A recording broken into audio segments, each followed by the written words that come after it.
Buongiorno, darlings. Today we are going to be talking about some past life tales of mine where I physically was stabbed in the back and murdered. Happy Monday, everybody! It's kind of cool because the more that I heal in this lifetime, the less access I have to a lot of these fractals of views of past lifetimes. So I definitely am keen to just record them and receive the downloads and the messages and the lessons here with you. And because each time I do healing with my own physical human avatar, with my own birth parents in this lifetime, the less I can see the ones where I didn't have parents or was adopted or really taken advantage of. So I've been doing a lot of healing and trauma healing, as we know, in this lifetime and in this human body. And last week I was getting a massage because there's this place in my back where I was stabbed in past lifetimes. It really has been, it's been coming up to be healed and released. And so the more that I take care of Sarah, the human avatar, the more these things kind of bubble up like pimples, and they just gotta pop to get out. So I was on the massage table, and my massage therapist, a really absolutely incredible massage. I had a really wonderful experience. She was asking, was this something physical that happened? What's going on? And I said, no, nothing really physical happened, but I have been stabbed in the back in past lives before. And she just goes, oh my goodness, I'm getting rolling chills, I'm just getting all the chillies, and I just said, yeah, I know exactly what it was. And she's like, wait, you have such a clear view of that. And again, it's I forget that not everyone has this multidimensional view of all these different lifetimes going at the same time. So I thought I would share these with you. And I have been noticing that I get a lot of fun, new fractals of information as I record. So that's really exciting for me. Because it's fun to share this with you and to know that I don't have to relive getting physically stabbed in the back in this lifetime, because I'm setting boundaries and learning how to set boundaries in a boundaryless world and just protect myself from all the things that are just I don't trust you. What's going on over here? Set a boundary. Sorry. So, past life tale, getting stabbed in the back. Okay, here we go. So it was during the time of princes and princesses, definitely wearing those big dresses and petticoats and the bunch of different layers, and it's definitely a version of my parents are dead, and it's a little bit like Cinderella-esque, where I'm surrounded by stepsisters, step people. My family was the one with the money and the land and everything. So the man that I was betrothed to, he was given a little bit of a courtship time. I think that there was a few men that were picked that were worthy of my status, and they just went through, and either I picked or the court picked. I don't really know how it happened, but I'm betrothed to someone who was not a divine masculine being. He was a little bit subservient, a little bit more I'm just showing up, I'm just doing what I'm told. I have to marry her so then I'll be in charge. Cool, awesome. He just kind of did what he was told over and over and over again. And I don't yeah, he just did what he was told. And it was just the way back then, I suppose. It was just the way. So I was always, regardless of what happened, just extraordinarily positive and pie in the sky, and just woke up like Snow White, with so much caffeine and steroids, just bitterly woke up, was I have a breath, I have a new day, I'm alive, all is well, and just was on a constant basis. So that, even to this day, pisses a lot of people off. They're why are you so positive? It's because you can choose. You can choose to just either be in fire and be in pain and complain about it, or you can be in fire and just accept it and surrender and just know that you're exactly where you're meant to be and all is well. Yeah. So to this day, that really upsets a lot of people. And that's just because it's I pull out my Mary Poppins mirror and I'm you can be so in love with yourself. That's okie dokie. But not everybody's ready to see how beautiful that they are. So that is okie dokie. So I'm betrothed to this man, and, there's a lot of jealousy, I want to say, of the stepsisters or the, I say stepsisters, but it's like we're a part of this group of young ladies. Like, I don't know much about this history in this lifetime, but it's like we grew up together, these girls and I. We just all grew up together and all just it was just a different time and place. I don't have any of the understanding. If anyone knows more about this type of lifetime or the history of it, please comment below, because I have no idea. I can only see what it is that I see. So we're betrothed, and he's gonna gain access to all of the land and all of the things, and that's amazing and lovely and okie dokie. Oh my goodness, did we get married? They're saying we might have gotten married. Never seen that before. I get a lot of new information when I record these, so this is kind of cool. So, was it our wedding night? It was our wedding night, because I was a virgin. We did not consummate the marriage or something like that. Okay, this is new information to me. So, one of my stepsisters, or she's a little bit older than me, very, very jealous and upset about the situation at hand. And she had convinced my husband apparently, that she just went in, weaseled in, and said, we should be together. She had no love for this person, no love for this man, and just, the whole thing broke apart. I don't know if they even got what they wanted afterwards. Okay, so the view that I have of getting stabbed in the back is I'm hugging him, and it's dim lit, candle lit night. I think it's the night after our wedding. They're showing this to me now. It's the night after our wedding, and we're about to consummate the marriage.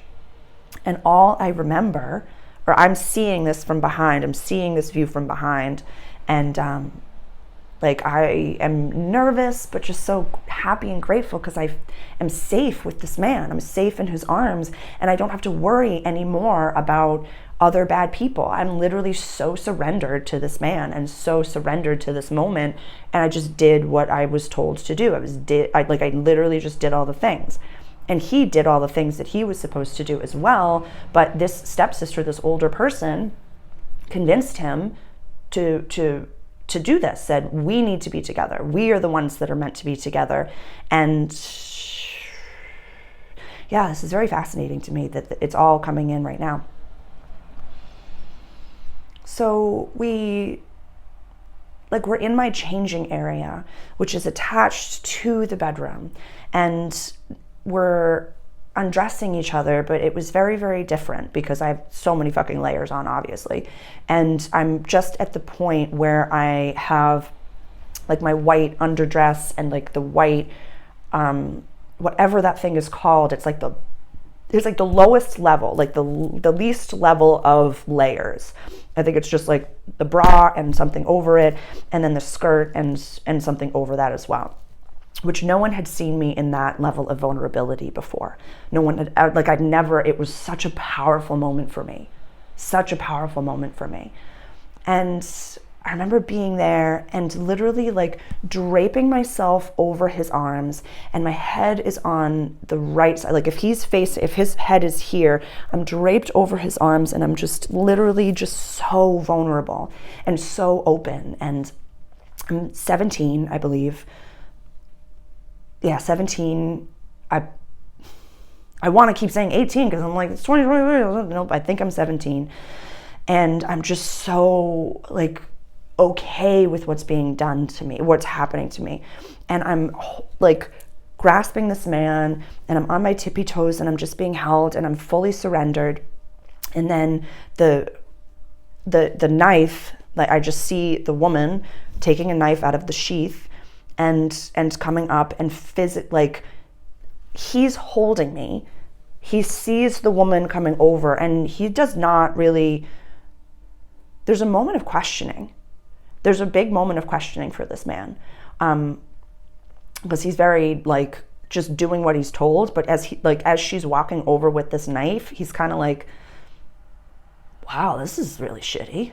Like, this is really, I'm holding this young woman who has absolutely no idea what's about to go on, and she's about to die. I don't blame this poor man. In any capacity, I don't blame this poor man. So she comes up, and literally, it's as if I take a breath, because he stiffens. I take a breath right before, like very confused, and then I feel it. And it's through this shoulder, and it goes all the way through my body to there's like this little bit outside of my body that actually pokes into his skin. And he has like a little X mark right here for the rest of his life in that lifetime. He has a little scar right there. And I'm literally just like in his hands, and I'm like, whoa. And I see it, I see him, and then I think I kind of see her. I just fall back, and I fall back so it like goes like right through, and then I'm just there, and my head turns to the side, and I just die right there.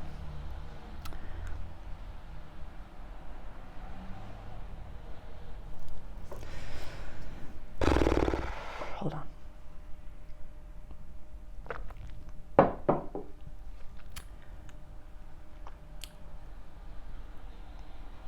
There's been a new view that I've been given access to as of late, another lifetime where my actual husband, my actual future being that I'm meant to be with on this planet, this lifetime, we were beheaded. I think I've mentioned it a few times. And we were warriors and warrioresses and beheaded. And I've been given this new view of like, the executioner after it happened, and they immediately feel this sense of like, what the fuck did I just do? And the man that was holding me had that moment, had that experience in this breath, because he just had the little bit of like, what the fuck? And literally just goes, what did I just do? It woke him up. It woke him up to say, what? No.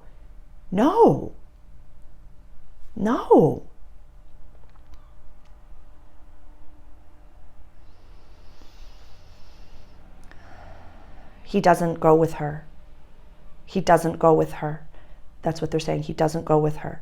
So what my guides are saying right now is that my death in that lifetime, as well as the lifetime where my husband and I were beheaded, really helps a lot of people wake up and say, that was really not okie dokie. Like, she had nothing to do with this. Like that was a pure soul that you really, really just killed for your own selfish needs. So that's really cool to know. I didn't know that. That's awesome.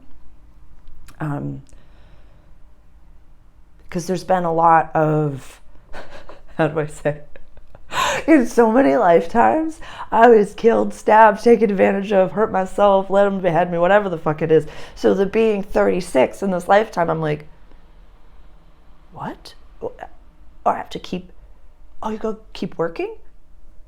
Oh, you gotta, what do I do? Oh, you just keep processing and keep going? No, it's cool. Oh, okay. So my human avatar can struggle sometimes as we're clearing so much of this. And it's just exhausting. It's exhausting. It can be so exhausting. I spent most of my day yesterday just like literally just like chilling in bed watching Dr. Stephen Greer documentaries, and yeah, it was beautiful. I'm trying to let go of my need to be productive and need to help, because when I rest, then the channels come through a little bit easier. So I think that's it. Yeah, please comment below. Let me know what you think about this one. I know it's heavy, but yeah. There's a few other views of lifetimes that I've had where it's just my happiness really upset people, and that's something that, you know, is so okay.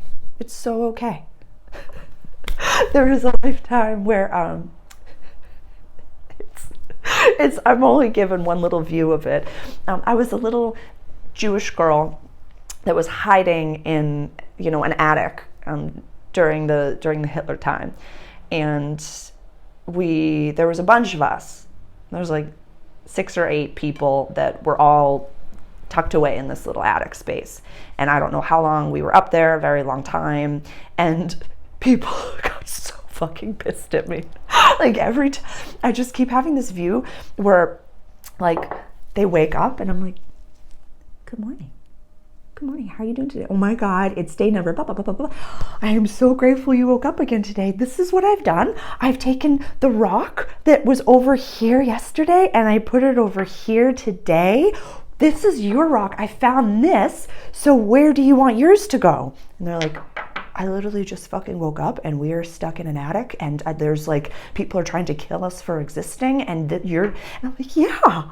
Do you want this rock here or do you want... And I'll put this over here and my little cup of gross water, I'm just going to sit over here. I'm just going to look out the window. It's going to be nice. One day we'll get out of here and it's going to be so okie dokie. And it's just, why a Minnesota accent is coming out here, I don't know, but it's just, like, it's probably a lot. It's probably a lot. I give you respect, people.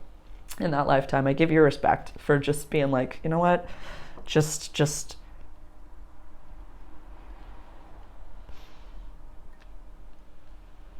at the end of the day, they're telling me, even if people dislike you for being happy and they make fun of you for being happy, and I've had,